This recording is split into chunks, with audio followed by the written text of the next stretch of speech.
All right, what's up, you guys? So Brandon here, and we've got another for sale by owner training student success interview.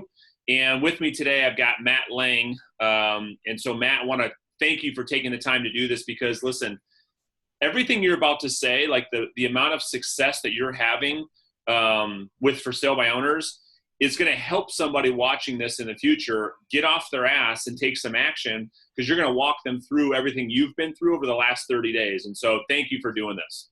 Oh, you're welcome. My pleasure. So where are you at now? What market are you in? Jackson, Tennessee. It's West Tennessee. Awesome. And how long have you been selling real estate? This will be a year. November. I started November last year. All right. About a year. First full year, right? Yep. Awesome. And how did you, well, I guess looking back on it, how did you actually end up hearing about me? How do we meet? Heard you to a podcast with Pat Hyben. That was the first initial, and then I clicked on a YouTube link, and that's led me down the rabbit hole to FSBOs. Got it. It's funny. I just did another podcast with Pat today. That's why I wasn't on the accountability call this morning. Yep, Pat's great. He's great. We had a lot of fun this morning. So when did you actually join our FSBO training program? About 3 weeks ago. So at the end of this week will be 4 weeks. 4 weeks. First month. About a month ago.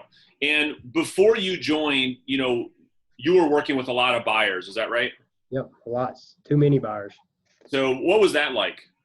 Painful. Just a lot of running around, answering the phone, being available, 24/7. Not really having, it puts a damper on your personal life, your home life, and everything else. So I felt like that wasn't the way to sustain a business or a career, running around 24/7 like that, and and to keep my family life, the way I wanted it. So I said I needed to make a change. I think if you can niche something out, like with FSBOs, that's a good place to start because they want to sell. You create that, you can build upon that. Awesome. Now, you're having a lot of success, and we're going to get to that in just a second, but walk me through, what I'm always interested to find out, Matt, is why did you join our training system? What was it about our conversation, or what made you, because there's so much stuff being, I guess, sold out there in real estate. What made you join our culture and our system? Well, I like the reverse selling, which it fits my personality. So I am a D, but I'm also an introvert too. So, that kind of conflicts with my personality. But the reverse selling, just how like I said, I wanted to niche. I wanted to focus on one area of my business. And I know if I focus on that area, it's going to grow. The more we focus on something, the more it grows. So if I could control that with straight listings and FSBOs, then I could later on expand once I've got that down. Got it. Okay. So you're with us for about 30 days. What's that been like? I mean, you are having great success. I mean, how many houses have you listed within the last 3 or 4 weeks? I've listed 3, paperwork signed. I have one tomorrow on Thursday. That's basically a come list me. So that'll be 4 in 4 weeks. So you're I haven't listed a FSBO before that. Say that again? I haven't listed a FSBO before I started the program. Oh, I didn't know that. Okay. No. So for the last year, you didn't list one FSBO, and now you're with us for 30 days and you're listing about one FSBO a week. Yep, so far. So what's been the big difference? I mean, there's a lot of people skeptical about the way that I train and how my program works. I think maybe even you were a little bit skeptical at first. And so what's different, or why are you able to do this where you were never able to do this before? Agents were never able to do this before. What's different? Well, it's systematized, and you just do what you're supposed to do when you're supposed to do it. It's going to work. There's a process. You follow the process, be consistent, and that compounds over time. So I know if I set my goal is to set 5 previews a week, go on 5, have good quality conversations while I'm there, offer them value, and then from there follow up and continue to send them value. Got it. And that's simple. That's how simple it is. It really is, right? It's just staying distraction-free, not overcomplicating things, using reverse selling so that we don't pressure people and we come across in a way that serves them versus selling them, correct? Correct. and that's just fit your personality a lot better. Is that what you're saying? It does. It's a lot easier. It's easier to go in somebody's, or it's easy, makes it easier to call somebody for one. Even if you get rude people on the phone, you're just there to help them. So, once you get their barrier down, it's just talking about, what is their pain points and figuring out their pain points and motivation. Why are they selling? Why do they need to sell? And then kind of helping them along the path. When they get ready to list their home, they're going to call somebody. You're not going to force them beforehand. Got it. And what kind of production, when you were working with buyers before we met, where was your production level at? Like, how many buyers would you typically sell per month or per year, or what did that look like? I was averaging about 3 closings a month. So I did my first 12-month calendar. I think when we first talked, I was at 30 closings. Got it. And so I was good with buyers, but they're just painful for me. It doesn't fit my personality. Yeah, I mean, 30 buyer sales takes you a long time. I mean, that's a lot of work, a lot of nights, a lot of weekends chasing them around, showing them property, correct? Oh, yeah, lots. And so in the last 30 days, you're going to list 4 houses. What are your goals for 2019? Because here we are, mid-November of 2018, knowing the skill set that you have now, the system that you have now, what are you going to be able to do in 2019? Oh, 2019, my goals are pretty simple. List 60 houses, sell 50 of them. I love it. And by that time, have an assistant too. Perfect. And what about all the buyers? Are you going to continue to work with them? Are you going to delegate them out? What are you going to do with all the buyers that you generate? I'm going to delegate them out, refer them. I would like to have leverage a showing assistant or something, but for the meantime, I'm just going to refer them out. The ones that I know are motivated and qualified, refer them out. Smart. Get a referral fee and just keep the main thing, which is listing homes Monday through Friday and staying home with your families on the nights and the weekend, correct? That's it. That's the plan. Awesome. So what, again, I think there's a lot of, I think the industry is changing, and what you've learned and what I teach is this thing called reverse selling. And so when I communicate that to people, their initial reaction is like skepticism, right? Like, I just don't get it. It's against everything, what everybody else is teaching. What would you say to somebody like looking at it from the inside, or what kind of advice would you give somebody that doesn't know our system? Well, I mean, it works. And it works 100% of the time if you do it right. Just be consistent with what you're doing. That's my biggest issue is when I was focused. I've been telling myself I know I need to focus on sellers for the last 6 months, but I get 2 weeks in to focus on sellers. Then you might financially stuff gets tight. I need to close, and so then I revert back to buyers because I know I can close one. About every 2 weeks, I know I can close one. So I revert back. So with this, I've been consistent. My schedule is my schedule, and I stick to it.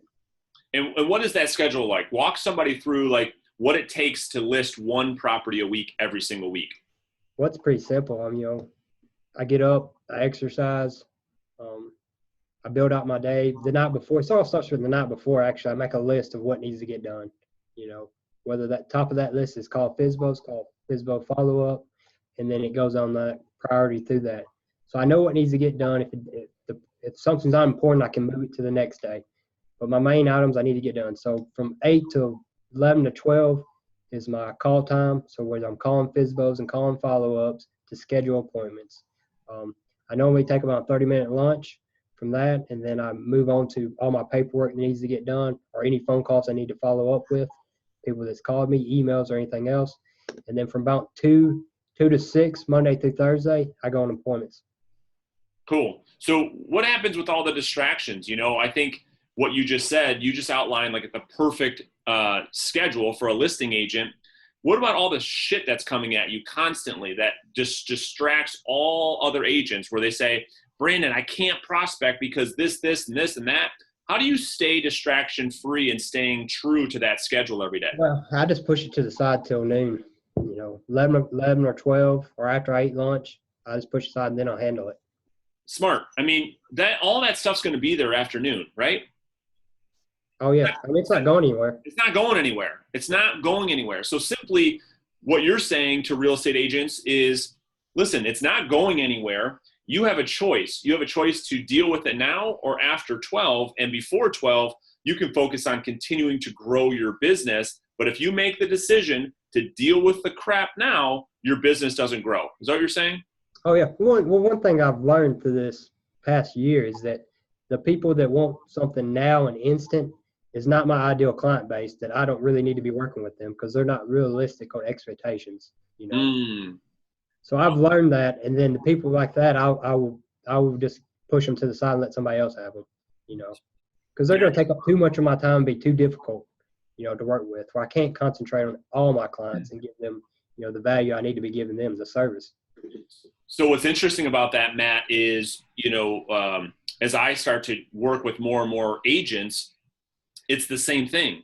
Agents want everything right now, but what have you found over the last 30 days about converting for sale by owners as it relates to like instant gratification versus follow-up? Like what would you say there, how that works? Well, I mean, there's a timeline. They're on the timeline. You need to know their motivation to understand their timeline too. So as they get closer to that period, they have to make a decision. If you've been helpful through that whole process, they're going to call you or at least give you a shot. And that's all you can ask for is a shot, for the listing. That's it. No, that makes sense. You're coming in as a known person too. So people they want to do business with people they know, like, and trust. So you've really got a leg up on a lot of your competition at that stage. Because what a lot of agents are taught to do, Matt, is the opposite of that. You know that, right? A lot of agents are taught to call the for sale by owner on day one and try to pressure, get them into listing their house today. How's that worked for you over the last year? Not very good. It doesn't work very good. No, it doesn't fit my personality either. I've got deals off of cold calls, but I can't sustain that because it doesn't fit my personality. I'm going to burn out very quickly with that. That's right. That's right. It's tough, to be that type all the time. And now, do you have a new outlook on when you make calls? Is it a lot more enjoyable for you and the prospect? Oh, yeah. Because you're just coming in a place of value and you're asking questions about their property to dig into, so how you can help them in the future.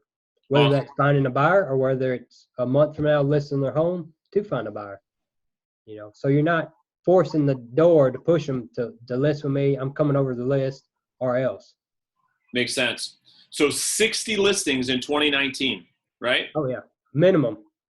I love it. And you're the type of guy that can do it because you are probably one of the most consistent people that I've ever seen inside of our training program with showing up to our daily accountability calls. You're on our trainings, you're asking questions, you're doing the work, and lo and behold, you get the result. You've listed, you're going to be listing 4 houses in your first month inside the program. And so, yeah, I think 60 next year is a minimum. Yep. Awesome. Any last words of advice or encouragement for somebody who wants to be a listing agent, wants to learn how to sell for sale by owners, but just doesn't know how? Any last words of advice? Well, yeah, have a system, a process, and follow it daily. And then all them efforts will compound over time. I love it. So Matt, again, thanks for doing this, man. I'm super, super stoked to see how your business is going to grow over 2019, all with listings, right? And so we can maximize your income and maximize your time efficiency so you can spend as much time at home with your family while your income's at the highest point. Fair enough? That's fair. Awesome, man. Thanks, Matt, for doing this. No problem. Thanks.